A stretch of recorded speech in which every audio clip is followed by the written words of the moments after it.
Guys, Chase Massa. We're playing some virtually surgury.com. So let's get started. Welcome to Virtual Knee Surgery. This activity will show you the process of replacing a failing knee joint. Are you ready? Today, our patient is a 76-year-old man. It is mandatory to check the patient's vital signs before beginning surgery. An anesthesiologist in the operating room performs this step. If the patient's vital signs are not in the normal ranges, we will not proceed with the surgery. Using the healthy person's vital sign chart as a reference, can our patient undergo surgery today? Yes. I have the volume all the way turned up, so yeah, that's something I usually don't do. Because I have a cyclical control panel here, like connected to the wire. Like, I don't have it, It looks like surgery will proceed as planned.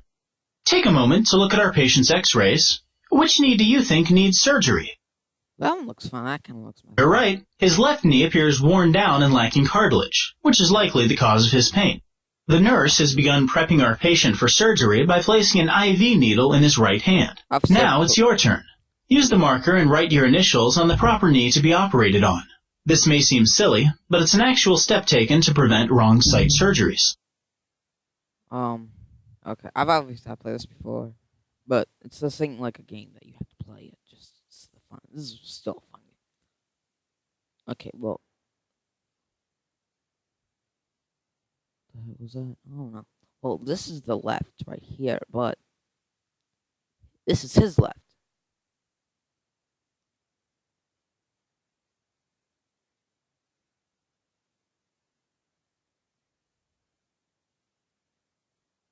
J's mouse slash G M.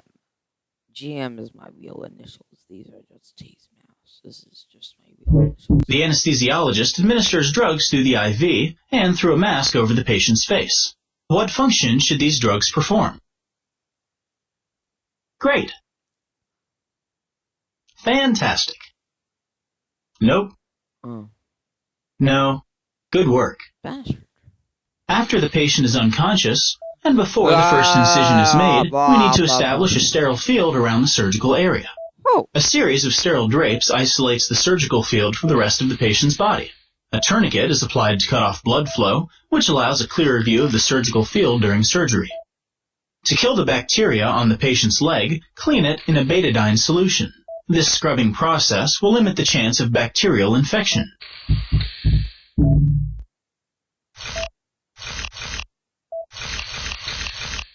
It's a color change.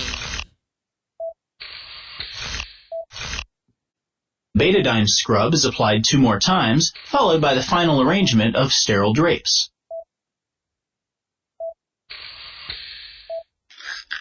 Why do you think knee surgery involves so many drapes? Good work.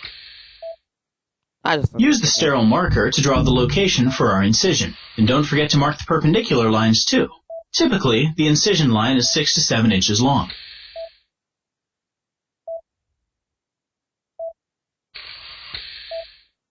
We got this. What purpose do you think the perpendicular lines serve? Nope.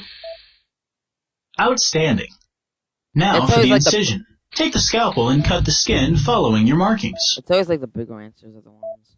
Let's use the Bovie pencil to cauterize the veins. This will help decrease blood flow into the surgical field. So we're like welding his veins shut. The rake retractors fold the skin and tissue out of the way, exposing our patient's knee. To operate, we need the patient's knee elevated and bent so the bones are fully exposed. Now the leg is at the proper angle. Use the rongeur to remove the anterior cruciate ligament, or ACL, the meniscus, and any bone spurs that may be lurking about. Well, that's disgusting. When I was at 4th of July, my cousin was playing this. Are you a good sculptor? It's time to shape the femur, tibia, and patella, so the new knee components fit properly. A hole must be drilled inside the femur to set up the distal femoral cutting jig and alignment device. Watch this Jeopardy. I sometimes watch it. I mean, it ain't that The jig bad. is put into position and helps ensure that the cuts made to the bone are exactly what are needed. Now hammer in the pins to hold the jig. I just baked a cake today, so that's from that one. We can now remove the alignment device. The pins will hold the jig firmly in place. Now for some real bone shaping. Use the bone saw to cut the bone so it is prepared for the new femoral component.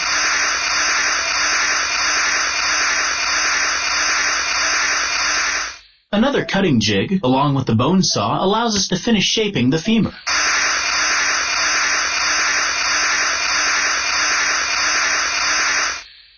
It's kind of like messed up. Let's move on and shape the tibia. The tibial cutting jig is aligned with the big toe and the highest point of the tibia. This will ensure the leg is properly aligned after surgery. Secure the jig in place with more pins. What's doing that? Use the bone saw to cut off the top of the tibia and prepare it for the new tibial components. Now we'll use the patellar cutting jig and bone saw to remove the back of our patient's patella.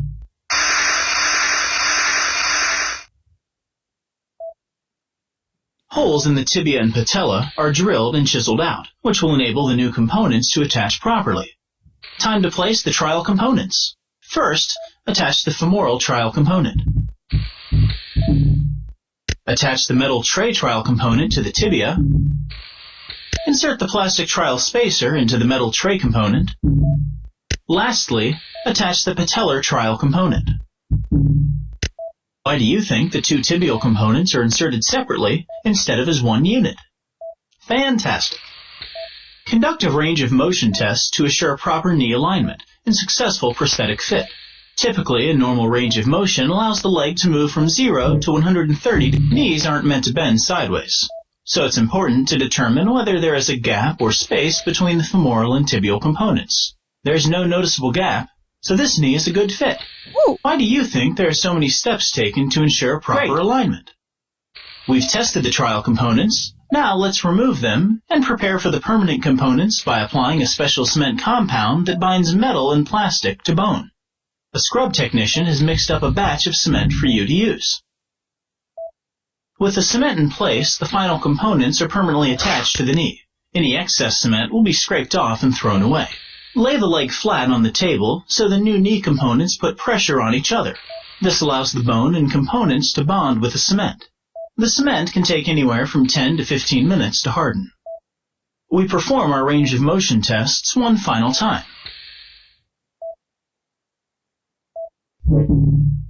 Our patient's new knee is looking good. Let's close up the incision. First, suture the deep tissue and fat layers back together.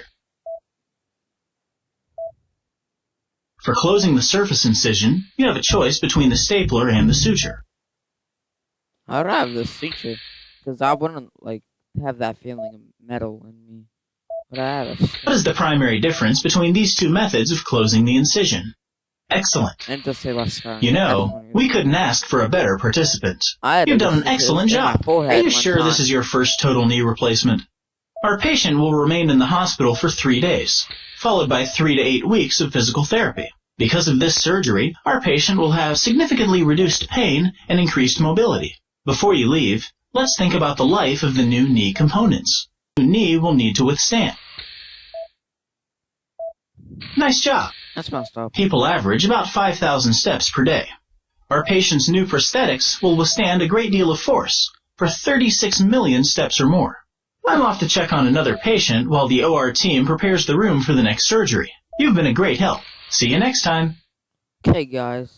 Please like and subscribe. I will end this video there. I'll see you next time. Bye.